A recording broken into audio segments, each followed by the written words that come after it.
Hello, and welcome to the next video in my series on basic statistics. Now, a few things before we get started. Number one, if you are a student and you are watching this video because you are struggling in a class right now, I want you to stay positive and keep your head up. If you're watching this, it means you have accomplished quite a bit in your education up to this point, and you may have just hit a temporary rough patch. And I know with the right amount of hard work, practice, and patience, you can get through it. I have faith in you. Many others around you have faith in you. So should you. Number two, please feel free to follow me here on YouTube and or on Twitter. That way when I upload a new video, you know about it. And on the topic of the video, if you like it, please give it a thumbs up, put it on a playlist, or share it with colleagues or classmates, because that does encourage me to keep making them. On the flip side, if you think there is something I can do better, please leave a constructive comment below the video, and I'll try to incorporate those ideas into future ones. And finally, just keep in mind that these videos are meant for people who are relatively new to stats. So I'll just be going over basic concepts, and I will be doing so in a slow, deliberate manner. Not only do I want you to understand what's going on, but also why. So all that being said, let's go ahead and get started. So this video is on the topic of probability. More specifically, we're going to look at how to analyze the probabilities between two variables. So we call these bivariate probabilities. And one of the methods we use to look at the probabilities and the interactions between two variables is a very simple method of joint and marginal probabilities. So the example I'm going to use in this video has to do with the behavior of two stocks in the U.S. stock market. It's very easy to follow. So we're going to look at the interaction or the behavior of these two stocks individually and as a pair. So we're going to use those examples to look at the concept of joint and marginal probabilities. So here's our problem. Let's assume you are a financial analyst, or maybe you're going to be one, or an investor, and you are interested in two very popular stocks, General Electric, or GE, which I'm sure you've heard of, and Apple, which I know you've heard of. So we're going to look at these two stocks. Now, since these stocks are being considered for a portfolio, maybe even your portfolio, you are interested in how they behave individually and as a pair. So one thing we can consider, if GE suffers a loss on any given day, as compared to its closing price the previous day, if the price closes lower on the next day, that we consider that a loss. So if GE suffers a loss on any given day, what tends to happen to Apple during that same day? On the flip side, if GE does not suffer a loss on any given day, what tends to happen to Apple that same day? So this is why we call it bivariate, two variables. So the two variables are going to be GE stock and the behavior of Apple stock. And we want to know what happens to them individually and as a pair in terms of their gain or loss from day to day. So a few definitions before we get started, like into the numbers of the problem. So for this problem, we're going to be analyzing each trading day's returns in 2012. So every trading day. That's approximately 249 days. There were certain events in the U.S. that kind of affected that calendar, but it's 249 days. That's what we're going to use in this video. Now, each stock can be in one of two states. It can be in the state of a loss. So the return from day to day was less than zero. So the closing price one day ago, we compare that to the closing price today. And if it went down in price, then that would be a loss. So that's the first state it can be in. The second state we're going to consider is no loss. So that means the return from day to day, was equal to or greater than zero. So this includes being even. So we're going to have two categories, loss and no loss. So the price could stay the same from yesterday to today. That would be even. The price could go up from yesterday to today. Of course, that would be a gain. So loss and no loss are the two states we are interested in for these two stocks. So let's talk about joint outcomes here for a second. Now don't freak out. We're going to go over this little chart here. So let's look in the first column. So that's our GE column. Now remember, it can be in the state of a loss or no loss. Now I'm going to use the notation of G prime. That's a little mark above the G, just to represent a loss for GE. Now for no loss, it'll just be G, so no little mark there. So G prime is a loss for GE, and G is just a no loss, so they can either be even or a gain. Same concept for Apple. A loss for Apple is A prime. No loss for Apple will be just A. Now look at the joint occurrence column over here on the right. Now this may be a new symbol for you, but actually it means something quite ordinary. The little upside down U there just means the intersection. So in this case, it means where both of these happen. So if GE suffers a loss and Apple suffers a loss, that would be the joint occurrence G prime intersecting A prime. And that little intersection works just like a street intersection. So if a building is at 5th Street and Broadway, the intersection is 5th and Broadway. This works the exact same. So the joint occurrence at the top is just the intersection of GE loss and Apple loss. And then down the column, we just do the same thing. So GE loss and Apple no loss. We go down to the third one.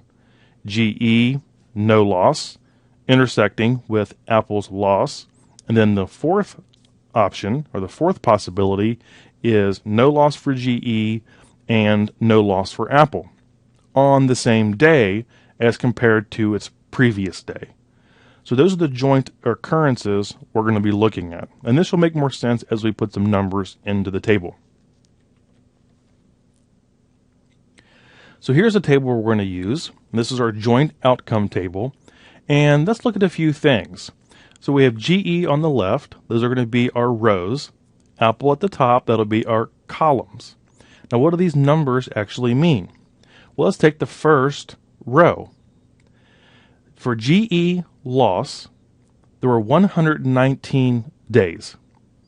So there were 119 days where GE went down from its previous day's price. Now for the no loss, there were 130 days where GE had no loss. That means either it was even or it had a gain as compared to its previous day's close. Now if you notice, 119 plus 130 equals 249, which will represent our 249 trading days. So those are just the totals for GE loss and GE no loss out of every trading day during the year. Now we have the same thing for Apple. So out of the 249 trading days, Apple had a loss during 120 of them as compared to the previous day. And now for no loss, it had 129. So again, these are just the totals, or the number of loss or no loss days for each stock during the 249 trading days. And you can see that the total on the right adds up to 249, and the totals for the columns down below also equal 249.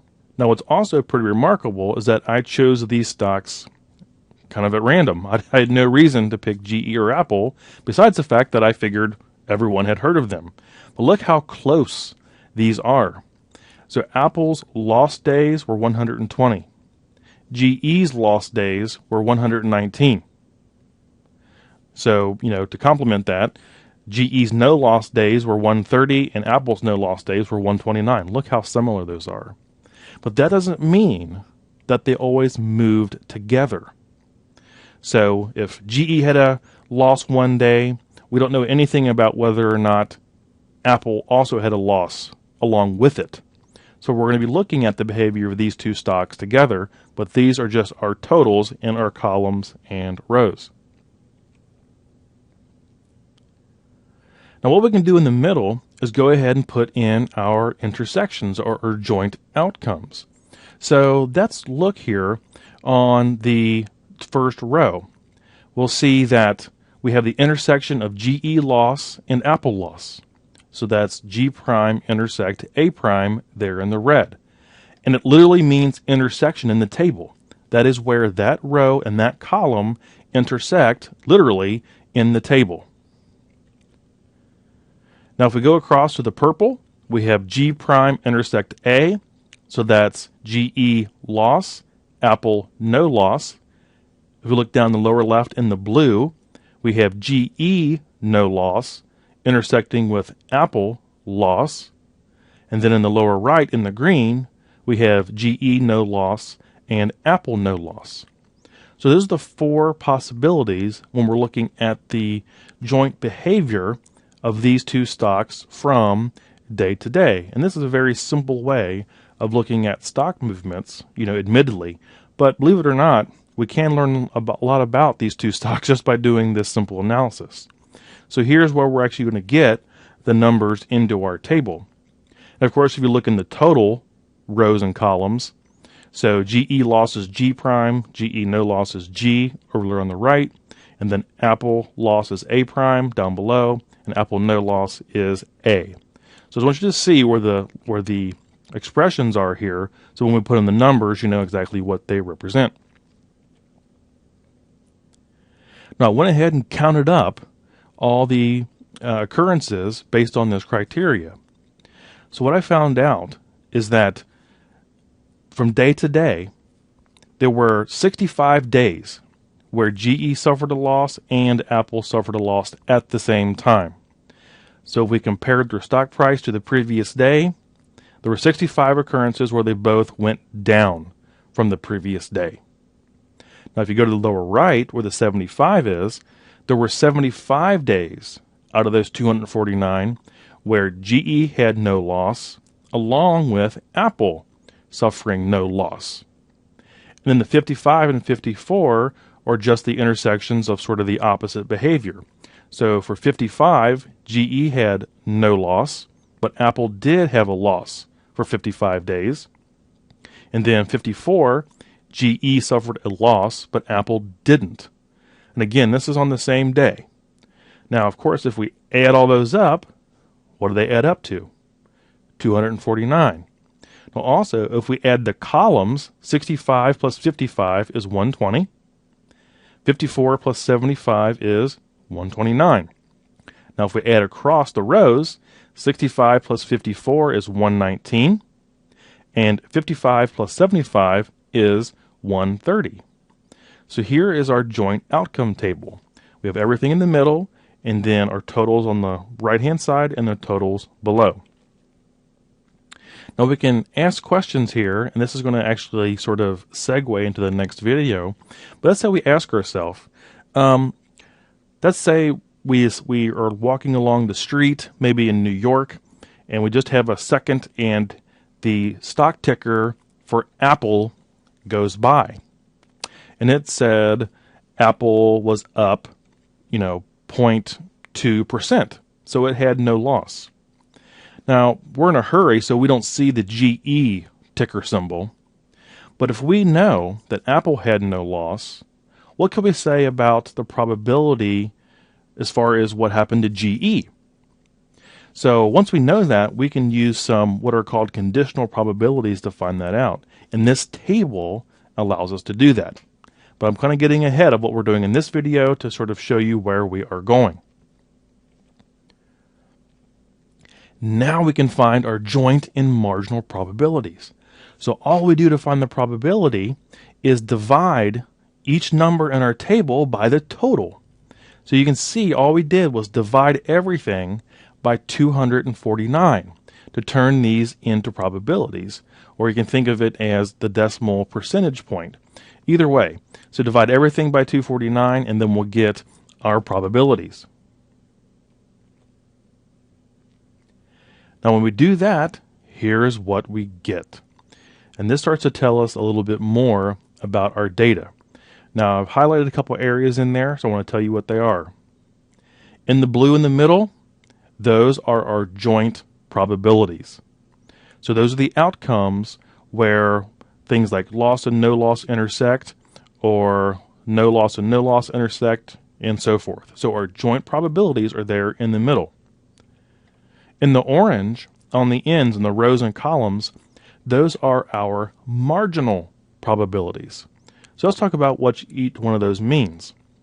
Let's look at the Apple loss column. If we go down to the very bottom at the marginal probability for loss for Apple, we see it's 0.482. So what does that tell us? Well, that tells us that out of the 249 trading days, Apple suffered a loss from its previous day, 0.482, or 48.2% of the time. On the flip side, it had no loss, so it was either even or up, 0.518, or 51.8% of the time. So the marginal probabilities there at the bottom just tells us what state Apple was in, what percentage of the time during the trading year. The same thing holds true for GE. So GE suffered a loss as compared to its previous day, 0.478, or 47.8% of the time. And it had no loss, 0.522, or 52.2% of the time. So you can see that the return from the previous day for these two stocks was, on balance, pretty good. It was either, the majority of the returns were either even or up as compared to the previous day. Now, this does not tell us the magnitude of the loss or the no loss or the gain. Just whatever state it was in terms of loss or no loss, not the size. That would be, much more involved than what we're doing here. Now, in the middle, we have our joint probabilities. So we can see that 0.261, or 26.1% of the time, they suffered a loss at the same time. So GE went down and Apple went down during the same period, during the same day-to-day time frame. Now, on the flip side there, 0.301, that means they suffered no loss, or had a gain maybe, about 30% of the time. So using these joint probabilities and the marginal probabilities, you can learn a lot about these two stocks. And that really makes joint and marginal probability tables extremely powerful. I mean, we're just scratching the surface of all the things you can learn from these type of tables. But again, this is how we construct them. All we have to have are the counts, the totals, and the number of occurrences where these two states intersect.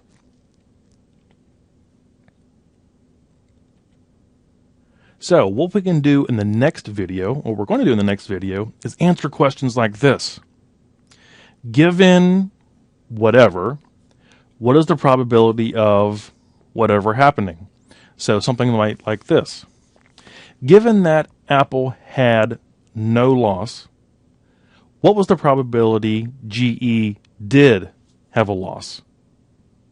Or, given that Apple had a loss, what was the probability that GE also had a loss? And those are called conditional probabilities. Given some state, what is the probability of another state? And we're going to use this table in the next video to answer more in-depth questions about this very simply constructed conditional probability or joint marginal probability table. Okay, so that wraps up our introductory video on joint and marginal probabilities. Again, it's simply a table of counts of certain states, and in this case 2. I mean, you can have three-dimensional cubes of data where you have 3 different things going on if you wanted to. And actually, you can have multi-dimensional ones. But for this case, we're just doing 2 variables, GE stock and Apple stock. And using very simple counting techniques, we could go ahead and make our table and then find our joint and marginal probabilities, which will help us answer more in-depth questions later. Okay, just a few reminders before we wrap up. Number one, if you're watching this video because you are having problems in your class, stay positive and keep your chin up. The most important thing is that you are here learning, trying to improve yourself and do better in your studies, or to try to run your business in a more efficient, better manner, or what have you. Putting in the effort and learning is what really matters. Please feel free to follow me here on YouTube and or on Twitter. So when I upload a video, you are aware of it. I'm not trying to sell or promote anything but learning itself. So don't worry, all you will get are video notifications when I upload. If you like it, give it a thumbs up, share it, or put it on the playlist. If you think I can do better, leave a constructive comment below the video, and I'll try to incorporate that into future ones. So all that being said, thank you very much for watching. I wish you the very best of luck in your studies and or in your work, and I look forward to seeing you again next time.